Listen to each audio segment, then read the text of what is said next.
The small town of Ravenswood was known for its quiet streets and peaceful life. But one stormy evening, everything changed. The town's most famous architect, Mr. Victor Holloway, was found dead in his study. The news spread like wildfire, and soon the entire town was buzzing with whispers of murder. Detective Arthur Lane, a sharp and observant man in his late 40s, was called to investigate. He arrived at Holloway's mansion, a grand yet eerie building that Victor himself had designed. The study was a mess: papers scattered, a broken vase on the floor, and a half-empty glass of wine on the desk.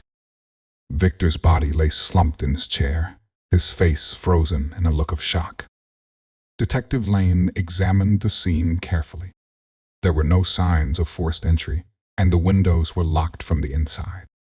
The only clue was a small, crumpled piece of paper in Victor's hand. It had a strange symbol drawn on it, a circle with a triangle inside. Lane recognized it as the logo of a famous art gallery in town. The detective began interviewing the people closest to Victor.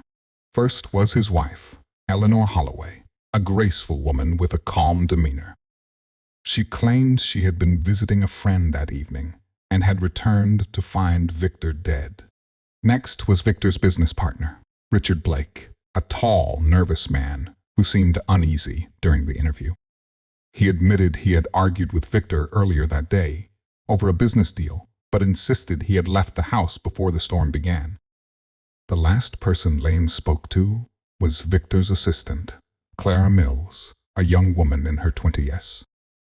She was visibly shaken and told the detective that Victor had been acting strangely for weeks. He kept talking about a masterpiece he was working on, Clara said, but he wouldn't tell anyone what it was. Detective Lane decided to visit the art gallery whose symbol was on the piece of paper.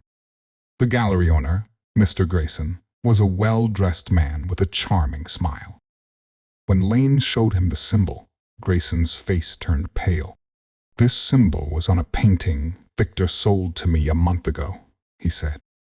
It was a portrait of his wife, but there was something unsettling about it. Lane asked to see the painting. As he stared at it, he noticed something odd. The background of the portrait was filled with tiny, intricate designs that seemed to form a pattern. Using a magnifying glass, Lane realized the designs were actually a series of numbers and letters of code. Back at the mansion, Lane decoded the message.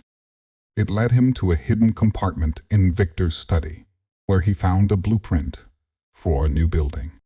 But this was no ordinary blueprint.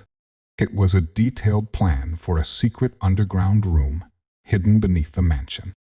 With the help of the local police, Lane uncovered the hidden room. Inside, they found a collection of stolen art and jewelry, along with a diary belonging to Victor.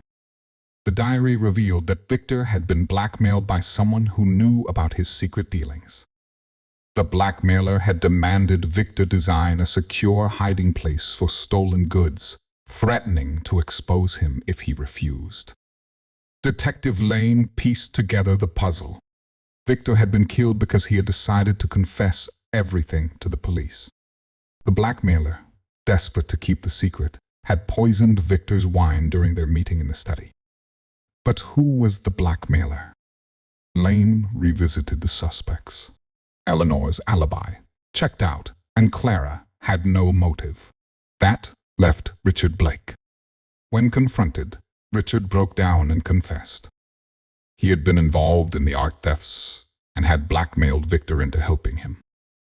When Victor threatened to go to the police, Richard saw no other way out. The case was closed, and Richard was arrested. As for Victor Holloway, his death was a tragic end to a brilliant mind. But Detective Lane couldn't help but admire the architect's final masterpiece, a hidden room that had ultimately revealed the truth. And so, the mystery of death by design was solved, leaving the town of Ravenswood to return to its quiet ways, but not without a story that would be told for generations.